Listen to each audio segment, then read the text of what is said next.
Hey everyone, Aaron here, Fast Forward Race Cars again. Hey, we're starting this big block Chevy build. This engine came in as a 427 big block Chevy, but we're going to make it a 468. We're going to put a basically 454 crankshaft in it. And what we do before we even start anything, machine or anything, we'll disassemble the engine and we'll clean all the parts. These parts will get cleaned probably 3 to 4 times before we do our final assembly. But what we're doing right now is we finished doing machine work on it. The heads are, the deck surface is decked and it's been bored and honed and a line honed. Now what we're going to do is we tap all the bolt holes and we tap basically every threaded bolt on this. We'll chase the threads with we like to use a dull tap. We don't like to use a sharp one because we're really not cutting threads. We just want to clean them up. And so that's what we're doing right now. And then we take out all the old freeze plugs. We clean all the surfaces real good, so when we go put the new freeze plugs in, they'll seal real good. And another thing I want to point out too, I mean, flip the block over. One thing that's real important when you're doing a GM block is that the holes for the cylinder heads bolts, we're going to put studs in here. These are through holes. They're not blind holes like would be on a dart block. So in saying that they're through holes like this, they actually go into the water jacket. So we got to make sure all these threads are really clean, so when we put our studs down in there and we put sealer on, they get a good seal. So that's real important when you're doing a build like this. Make sure you chase all your threads, but you're not cutting threads, you just want to clean them. And like I said, then we'll clean this block again, we will paint it, and then we'll actually do one more cleaning before we do a final assembly. So this block will get cleaned like 3 to 4 times prior to being assembled. Then we got the cylinder heads over here. We put bigger valves in these heads. The heads are decked. We put bigger valves, and then so we have to blend. We actually have to blend the bowls, and also too the short turn radius need to be blended. And we got Charles doing that right now. And what he does, he's got the vacuum cleaner hooked up so he doesn't really make a mess, but he'll go in there with the tool and he'll do that, and it'll be like hardly any mess. But so these heads are getting bigger valves, GM heads. These are GM 840 head rectangular port. And so it'll be all new valves. These will be cleaned, and then we'll get all new springs, shims, retainers, keepers, all the hardware will be all new on this. So that's the start of this engine. It came in 427 cubic inches. It will leave here 468 cubic inches. And pretty soon here, when it's all done, you'll see it on the dyno.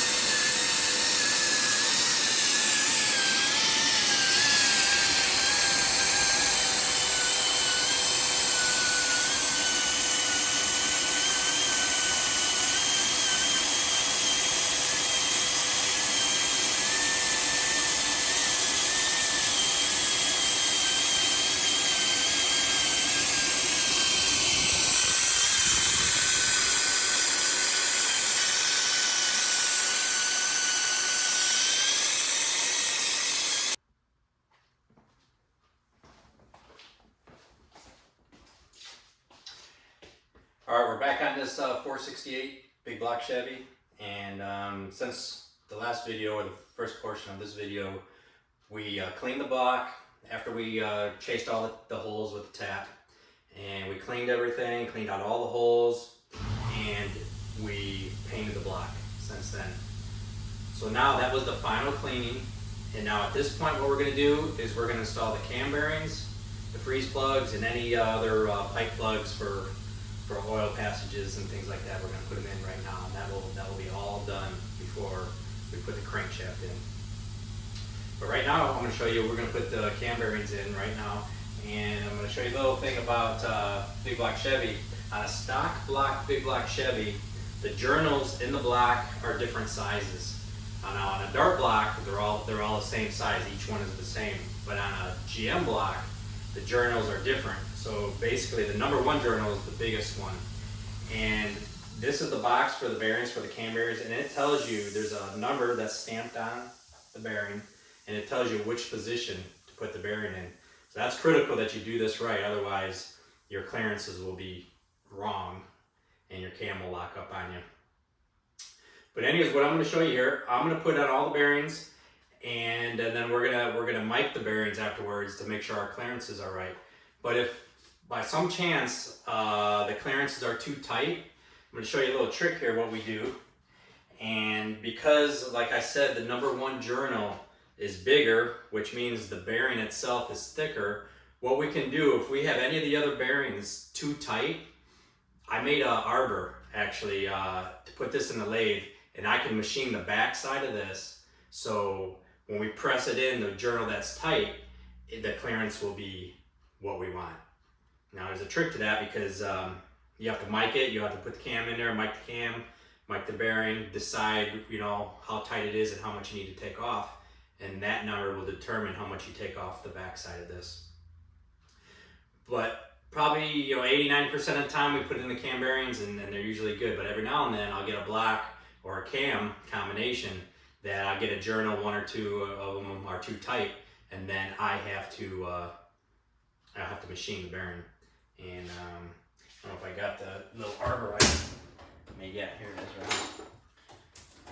right? So what we do is I made this thing.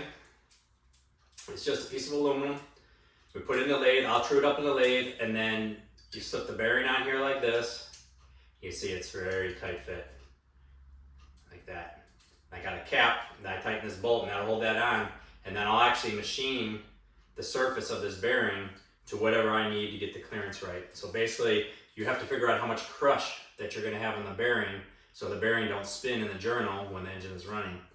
But hopefully we don't have to go down that road, but we're going to put the cam bearings in now, and I'm going to keep the camera rolling while I do that, and show you guys. Another little tech tip that I do before I start putting the bearings in, I'll number each bearing for the position that they need to go. Like this one's going to be journal 1, and I'll write it on the bearing. That way when I'm just going at it, putting them in, I don't have to keep looking, it's already figured out for me. And then another thing I like to do is I'll draw a black line where the oil hole is. I'll draw a black line across that, because this oil hole has to line up with the oil hole in the main journal here. So when you put this bearing in, you need to look down the hole, and they have to line up, because that's how the cam gets oil fed through the mains. And if this is not lined up just right, then the cam journal, if it's not lined up, it's gonna overheat because it's not getting no oil to it. So we'll look down through here with a flashlight, and I like to put that line on there, so as I'm driving it in, I can see right away that I'm on the right, right path, so to speak, when I'm driving it in, and I know that it's going to be the right rotation. And then we'll do the rear one first, and we'll start in the back, and we'll just go, one at a time like that. And what I like to do is I'll drive them all in, and then when I get to this one, I'll take the engine block off the stand and I'll put it on a cart. And I like to do this one the reverse way. And the reason why I like to do that is because my cam bearing tool, this has this alignment, this cone, and that goes on the journal there, and that keeps your alignment of your cam installation tool, which is this. And if you're not square to the block and you're hammering on that, your bearing could go in crooked. That's why I like to do the last one on the other way. That way it keeps this thing crooked. If you just try to put this in like that and no support, almost 100% it's going to be in there wrong. It's going to be in there crooked, and that's doing it the way I just mentioned will alleviate that problem. So that's what we're going to do. We're going to go. We're going to put all the bearings in, and we're going to mic it up, make sure the clearances are right. If that all checks out, then what we're going to do is we're going to put in the freeze plugs on the block. Put all the plugs in, and then this portion will be done for for the start of the assembly of this engine. Again, 468 cubes, and it's going to have iron heads on it, our cam design, and then when it's all said and done, when it's all running, we're going to show you step by step on this build, but then we're going to put it on the dyno. So stay tuned.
Okay, so I put 2 bearings in already. I don't want to go too much farther now. I wanted to start checking the clearances in case I seen a problem right away. I won't have all the bearings in and I got to knock them out. So I put the 2 in, I checked them, and they're good so far. So what I'm going to do is, what I'm going to show you is I got the cam out, I cleaned the cam up, it's all clean, and then I took outside micrometer and I measured all the journals, and I wrote it down. And I'm doing each one as I go. And what I'm doing is, after I have checked the journal, so right now I'm going to be going on journal 2. I'm going to mic out journal 2. I lock it in. I like to put in this little vise. And then what I'm going to do is I'm going to set up my dial bore gauge to this dimension. And I'm going to zero it out. When I have my dial bore gauge zeroed out to this dimension, and then I go in there and check the bearing, it's going to tell me the difference. It's actually going to tell me the oil clearance between the journal of the cam and the bearing, the inside diameter of the bearing. So what I'm going to do now, I got this set. Actually, I'll set it again.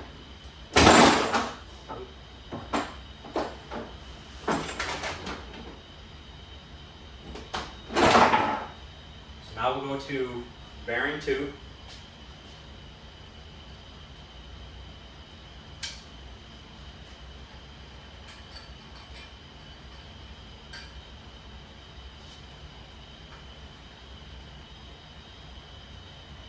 Line it up.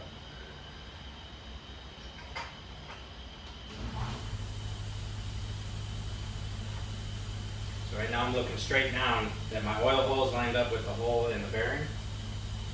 A little pressure on there. Now I'm going to drive it in. And as I drive it in, I'm going to look down the hole, the oil hole in the mains, to make sure that my line that I drew on there is in line, and then ultimately I'm going to line the hole. I'm going to stop hammering it when the hole's lined up.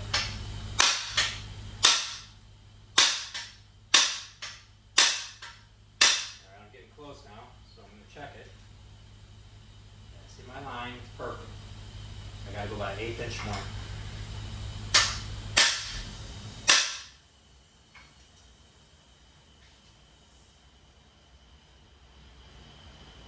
It's in line, I'm gonna go just a hair more, maybe a 16. Perfect. It's absolutely perfect. I might try to grab the camera and shine it down in the seat if you can see what I'm looking at. Probably won't work though, but we'll try it. So now what I'm going to do, take this tool out. Already measured the journal. I'm going to set up my dial bore gauge to 0.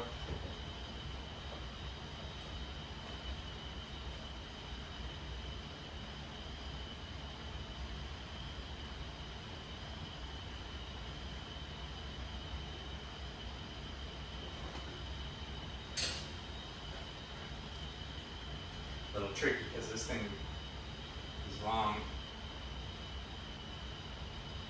I got right on 0.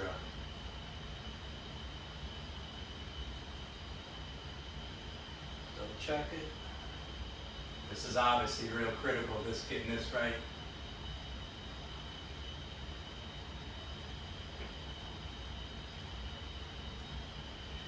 Check it a few times in a row.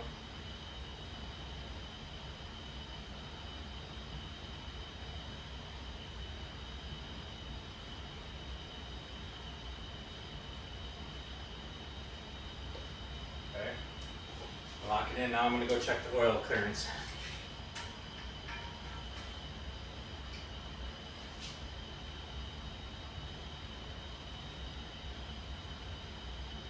Perfect. Cool.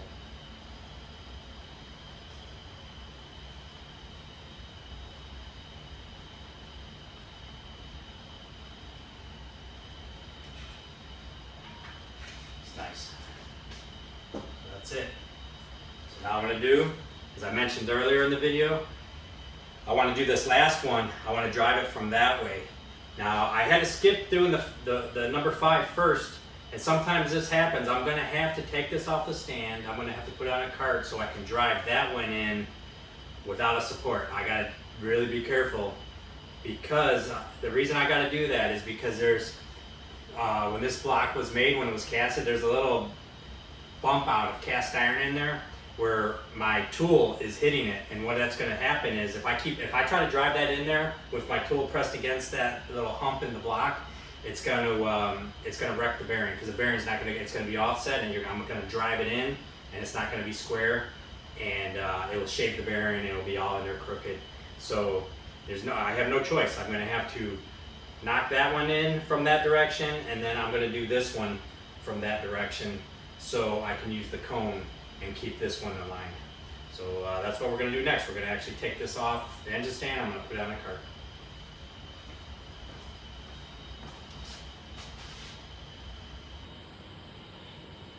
Okay guys, I got the engine block off the stand, and now I got it on this cart here, and I'm actually going to show you the reason why I have to put this bearing in from the back side, whereas I couldn't do it the way I wanted to do it. And that's because if you look real close, I'm going to point to it right here, that cast iron, the raw cast iron, is sticking higher than the machine surface. So if I try to bring my tool, my cam tool, from the front, it's going to hit that first, and it's going to damage the bearing. So I have no choice. I got to put bearing 5, cam bearing 5 in from this direction, and I'm also going to do one from this direction. You know, I've done it like this before, and I got experience doing that, so I'm going to be able to do that. But if you guys have to do that, you got to be super, super careful. You got to get it straight to be right. Otherwise, you're going to damage the bearing. So okay, I'm going to go ahead and drive these in, then we're going to check the clearance, and then ultimately what we'll do is we will check the cam inside the journals, the cam itself.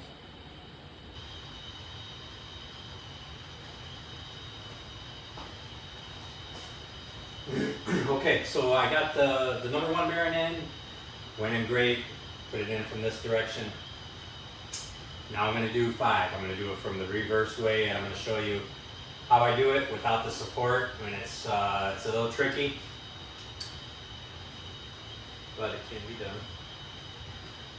So you can see that arbor, I'm just turning that, so that expands, that tightens on the bearing, and that little ledge there is what drives the bearing on. So again, I'm going to line this up so my hole is aligned with my oil hole.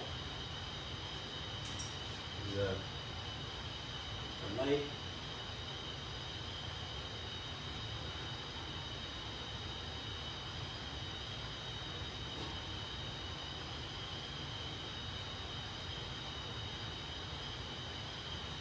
Okay.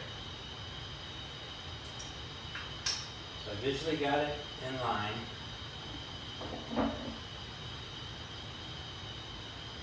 Now basically I'm just eyeballing it square. Just gonna give a little tap.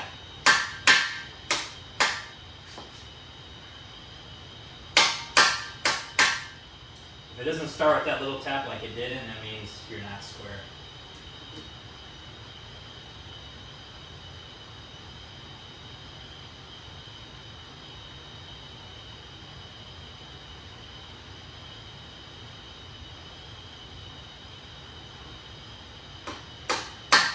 There we go. Started. Oop.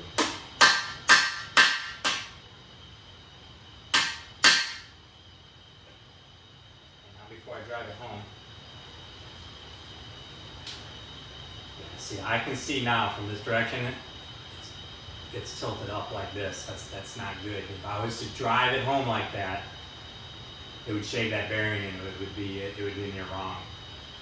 So what I'm gonna do is I barely got it started. I'm gonna put a little pressure on it, downward, and straighten it out.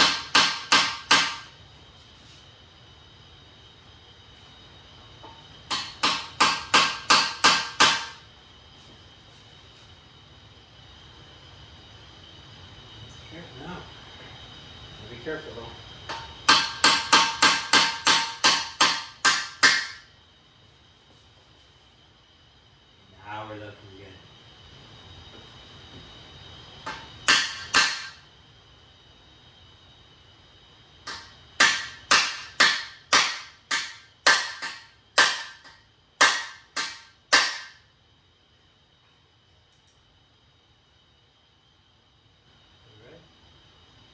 See it? And I see my line.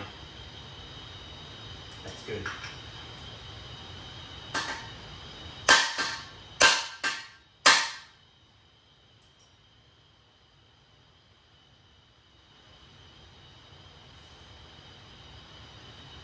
A little more.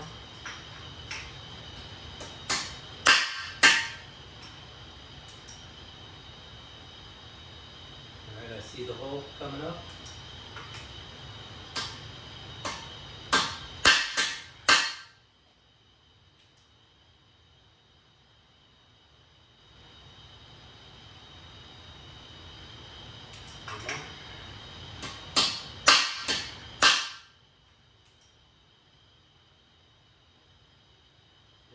See it?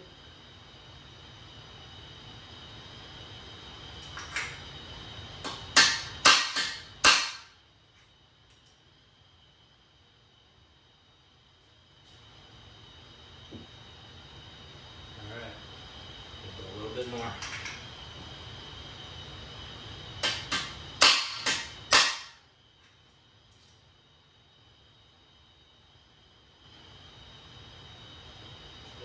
I mean, it's acceptable right there, but I'm going to give it just a hair more.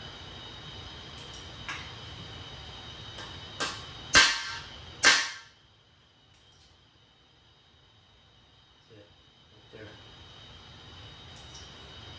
Done. Now what we'll do, so we'll take this out. We'll mic the cam journal, number 5. And we'll set up the dial bore gauge. We'll set it up with the mic. And we'll come in here and we'll check it, and we'll make sure that we got the right clearance. You can see, it's kind of touchy.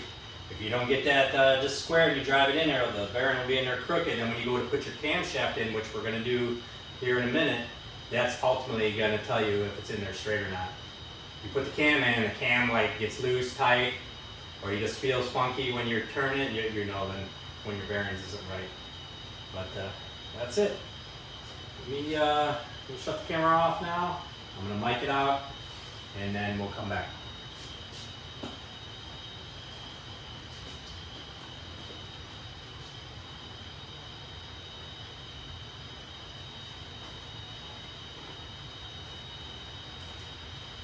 Okay, so we got all the bearings in, and now we're ready to put the camshaft in and actually check the camshaft. All the bearing clearances are good. And now, when I put the camshaft in, I'm going to put a little oil, just engine oil, on each journal and put it in, and then we'll see how easy it rolls. And if it gets tight or loose, or it's tight all the way around, then you know something's not right. And at that point, you got to investigate, maybe take the bearing out, maybe you got to machine the backside like I mentioned earlier, or you got to figure out what's causing it, which journal's causing it, and correct it. But putting the cam in is the ultimate test. Then you're going to know you did it right. If it spins nice and free, no drag, no tight, loose, and you know you're good to go. And then also too, I never mentioned about the bearing, the oil clearance. So basically on the engine, on all the bearings, the rule of thumb is 1 thou per inch of journal. So if you had 2-inch journal, then you would be 2 thou oil bearing clearance. And then if you got a performance engine, you would add another 1/2 thou. So in this case, this is just under 2-inch. I would say 2 plus 1/2 thou. My minimum oil clearance needs to be 2 1/2 thou clearance for oil clearance. And you can be more than that, but you definitely don't want to be less than that. And just like the old saying goes, you know, if it's loose, only you will know. But if it's tight, the whole world will know, because that engine's going to blow up. So just remember, on the loose side, ain't a horrible thing. Just can't go too loose. You go too loose, and then your oil is going to be shedding off the journal while the engine's running, and you're going to lose oil pressure. The cam bearings ain't as critical as like the main bearings or the rod bearings. Actually, the main bearing is really the most critical. Get your numbers real right for your oil pressure to be right, and then rods, and then the cam. You know, you can actually have the cam bearings on the loose side, and you wouldn't even ever know it. And I actually prefer that. But the other ones, like man, they got to be spot on, and the rods be spot on. And then also too, you got to take into account what oil you're going to run. If you're running 30 weight, 50 weight, things like that, that will dictate your clearance. And also too, if you got a boosted engine, that will dictate your clearance. So what I mentioned, just a rule of thumb, that's perfect for a street strip engine. If you go by those guidelines, you're gonna be good. You know, you're not gonna have no problems. Definitely don't make it too tight, and then don't make it too loose either. So, you know, make sure you got your numbers right. Double check it, triple check it. Make sure you put your dial blower gauge in there, and make sure that's zeroed out right. And check it. Check it a few times. But what we're gonna do right now, I'm gonna put some oil, just engine oil in this. I'm just gonna put it on the journals. I'm not even gonna bother putting it on the cam lobe because I'm gonna end up cleaning this cam again. But this is just to check if we got these bearings in right. I'm gonna lube them up. That way I don't scratch the bearing.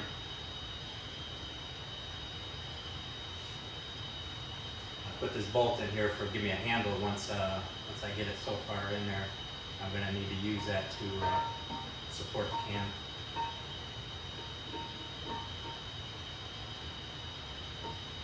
So far so good.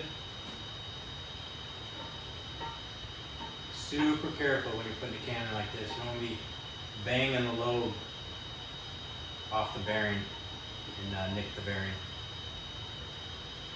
So far so good. It's going in sweet.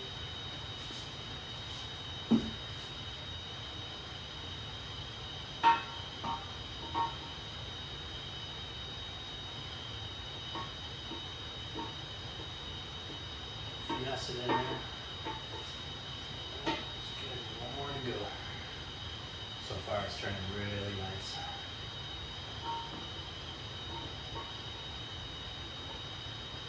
So now this is where that bolt, the longer the bolt, the better you are. The cam is heavy when you're holding it from the end. There it is. Oh man, look at that. That thing is turning effortlessly. I mean, it's absolutely perfect. Got to turn it here.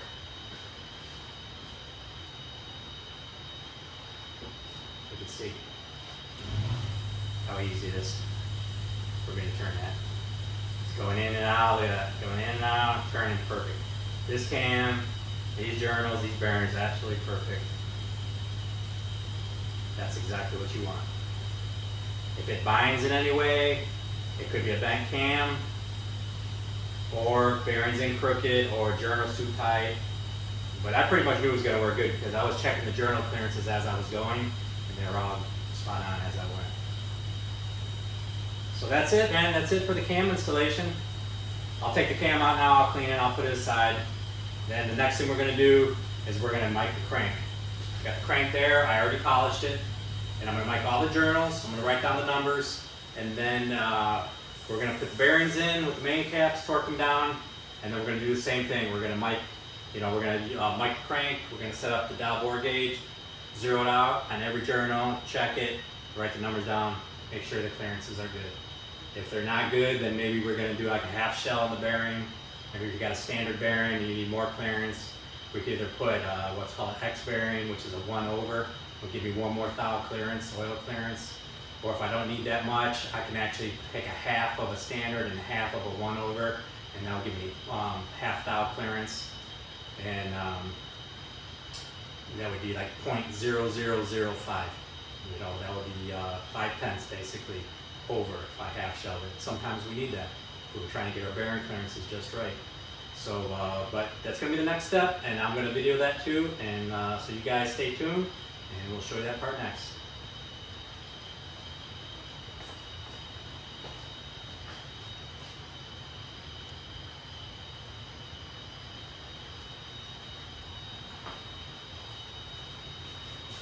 Okay, so I'm putting the freeze plugs in now. I already did this side and I did the ones in the back. I didn't want to do them all, you know, video all that, it just bore you. But I'm gonna flip it around and I'm gonna show you how I do it. And it's simple. I mean, it's real simple, but there's a few little things that I like to do, and it works out real good.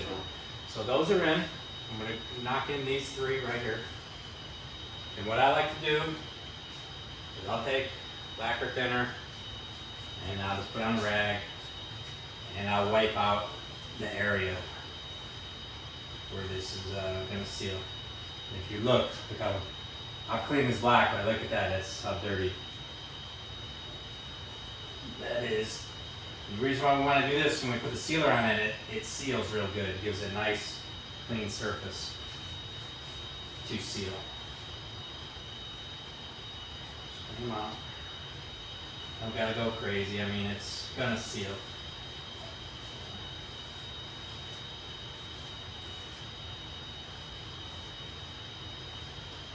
Alright.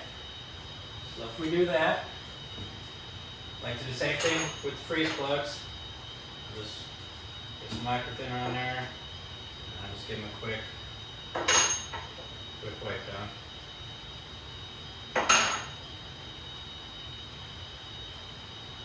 Now I don't have no special tools for this. I'll just show you what I use.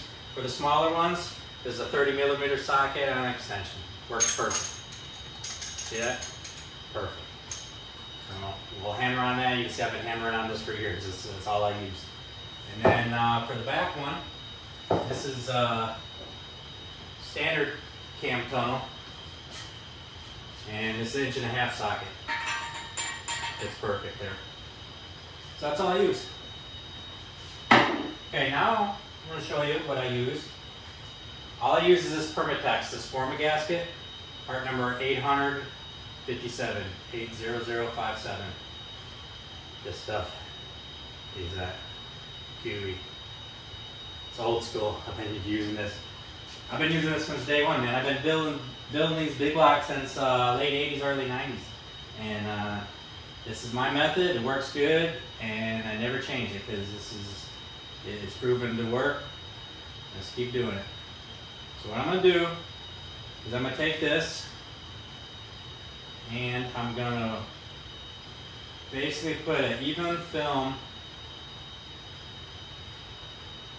on the block. I'm only going to put this on the block. I'm not going to put it on the freeze plug itself. There's no need to. You just make a mess if you do that. So I'll paint it in there, make sure you get it good, nice good, all the way around. I'll take a flashlight and I'll look just to make sure, yep, I got it. Now what I'll do is take this. Again, you don't need to put any sealer on that. What I will say though, there's a chamfer. They always put a chamfer on the edge of the hole, and you want to line the edge up past the chamfer where it goes, basically where it goes square to the block. You want the edge of that. That's how you know how far to drive this in. So I just line it in there like that.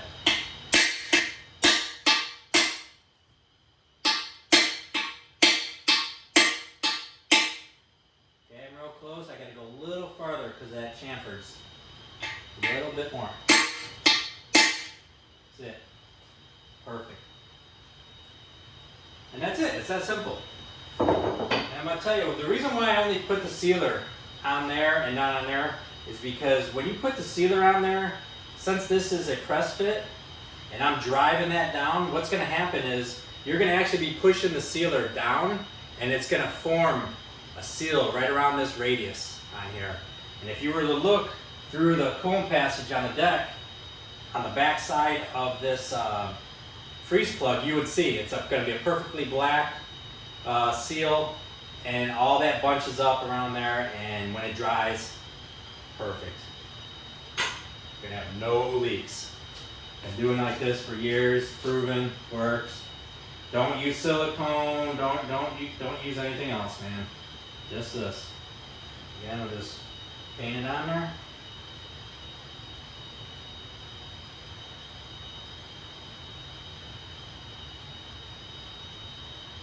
Make sure you got all the way around.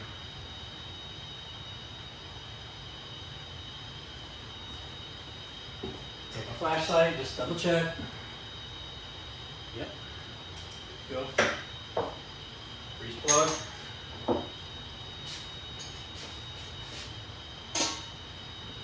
And in there.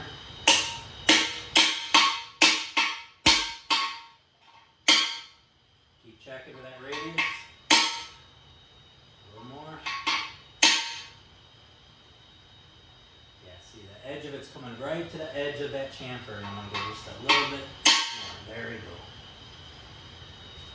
So the edge of my freeze plug is right at the edge of the chamfer, and the chamfer is going outward. Like any excess there, I just wipe with my finger. Again, like I said, if you were to look on the inside through there, you would see all that sealer would be all sealed around the back side of that. Works out perfect. And the last one. It's that simple.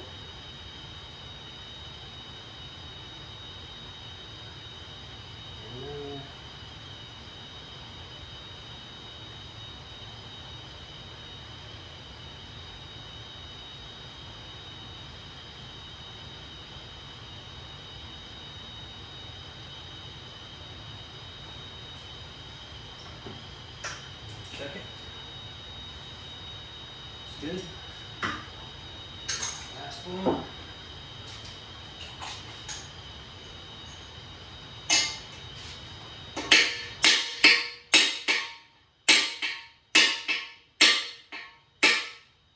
Check it. A little more. That's it. Any excess, I'll just wipe it.